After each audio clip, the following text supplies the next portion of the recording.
Hace unos días recibí la pregunta desde un país maravilloso como lo es Venezuela. Una dama que está conociendo y estudiando el Islam a través del Sagrado Corán y que Dios Altísimo le guíe y le dé firmeza para que pueda volver al Islam, a la forma de vida real y al propósito. Y bueno, nos preguntó por qué el Sagrado Corán utiliza términos como nosotros y él. ¿A qué se refiere? Pues a ver, el Sagrado Corán fue revelado en llana lengua árabe y uno de los aspectos del estilo literario de esta lengua es que el orador puede referirse en ocasiones a sí mismo en la primera persona y en ocasiones en la tercera persona y a veces usando el singular y a veces usando el plural. Esta diversidad es parte de la elocuencia y el buen estilo de las figuras retóricas de la lengua árabe.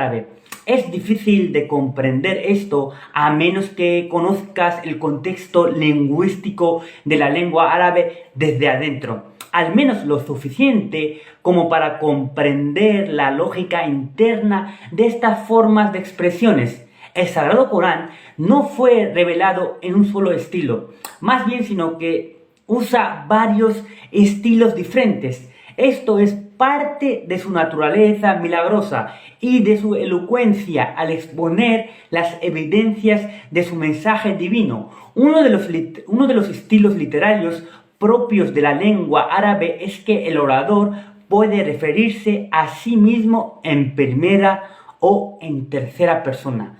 Por ejemplo, alguien puede decir: yo hice tal y tal cosa, yo fui y yo le ordené a fulano de realizar tal y tal cosa. Y en otras ocasiones la persona puede referirse a sí misma en tercera persona diciendo: entonces él hizo tal cosa, fue a tal lado, le ordené a fulano que haga tal cosa. Esto es algo similar a cuando los reyes o gobernantes de antaño se presentaban ante algún súbdito o ante un grupo de ellos y decían: el rey les pide que haga tal y tal cosa, o el rey ha decretado que tal y tal cosa. Lo que estos recursos expresivos pretenden lograr es enfatizar distintos aspectos del mensaje que se está entregando, como por ejemplo el rango de autoridad de quien emite el mensaje, la importancia del mensaje que se está transmitiendo, las razones o argumentos expuestos, etc. Y este estilo es más elocuente y expresivo que si simplemente el rey saliera y dijera: yo soy el rey y les digo y les ordeno tal cosa. Además, Dios, glorificado sea y exaltado sea, en ocasiones se refiere a sí mismo en singular, por su nombre, o usando un pronombre, y en ocasiones usando el plural, como en el versículo, por ejemplo, del Sagrado Corán: en verdad te concedimos una victoria evidente. Y otras frases similares que aparecen en el Sagrado Corán. Pero Dios Altísimo nunca se refiere a sí mismo utilizando la forma dual, porque el plural refiere al respeto que Él se merece y puede referir a sus nombres y atributos, mientras que el dual se refiere a un número específico y nada más.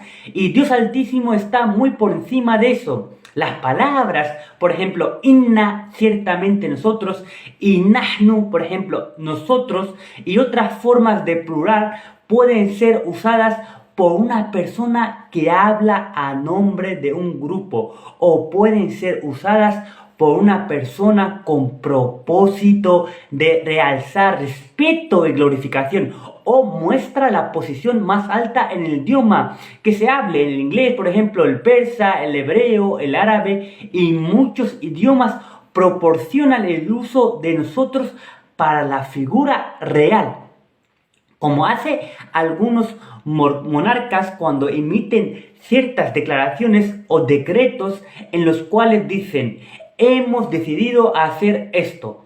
Esto es conocido en inglés como el real nosotros. En tales casos solo una persona está hablando, pero el plural se usa por respeto. ¿Y quién es más merecedor de respeto que Dios glorificado y exaltado sea? Por lo tanto, cuando Dios Altísimo dice en Corán, Inna, ciertamente nosotros, y nahnu, nosotros, es a causa del respeto y glorificación, no para indicar que se trata de varias personas o varias divinidades.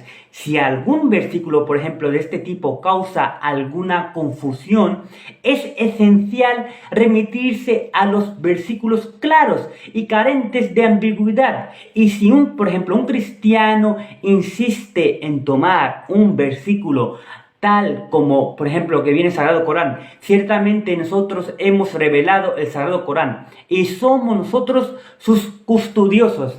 Como prueba de existencia de varias divinidades, podemos refutarlo citando, por ejemplo, los siguientes versículos que les voy a decir. Vuestra divinidad es única, no hay otra salvo Él, clemente, misericordioso y compasivo, eterno. Capítulo 2, versículo 163. Y otro, por ejemplo, di, Él es Allah, la única divinidad. O otros versos que solo pueden ser interpretados de modo evidente. Así la confusión será dispersada para quien realmente está buscando la verdad del asunto. Cada vez que Dios Altísimo usa el plural, puede referirse a sí mismo. Está realzando el respeto y honor que Él se merece y la gran cantidad de nombres y atributos que Él posee y de sus tropas y sus ángeles. Y vuelvo a matizar para que quede todavía mucho más claro. Cuando Dios glorificado sea usa el término Él en el Corán, es similar a la respuesta anterior. La palabra Él se utiliza cuando se refiere a Dios Altísimo por respeto, dignidad y alto estatus. Sería totalmente inadecuado utilizar la palabra ello o eso, porque no transmitiría el entendimiento apropiado de quién es Dios. Dios Altísimo, siendo quien es vivo, compasivo, indulgente, paciente, amoroso, misericordioso, etc. Y no sería correcto asociar la palabra Él con el género, ya que esto sería comparar a Dios Todopoderoso con la creación. Y eso es algo que va totalmente en contra de las enseñanzas del Sagrado Corán. Y por otro lado, esta es una de las preguntas que los lectores de la Biblia también se han preguntado. El término nosotros en la Biblia es el nosotros en término real, como un ejemplo. Por ejemplo, no nos divierte, no indica plural, sino que muestra la posición más alta en el idioma. Y recordar, siempre que cambiar de un estilo discursivo a otro sirve para que el discurso sea más fluido, más interesante y ayude al oyente y a concentrarse, renovando su interés y evitando el aburrimiento que pueda resultar de limitarse a un solo estilo, a un solo conjunto de expresiones. Todas las alabanzas le pertenecen a Dios Altísimo, uno y único.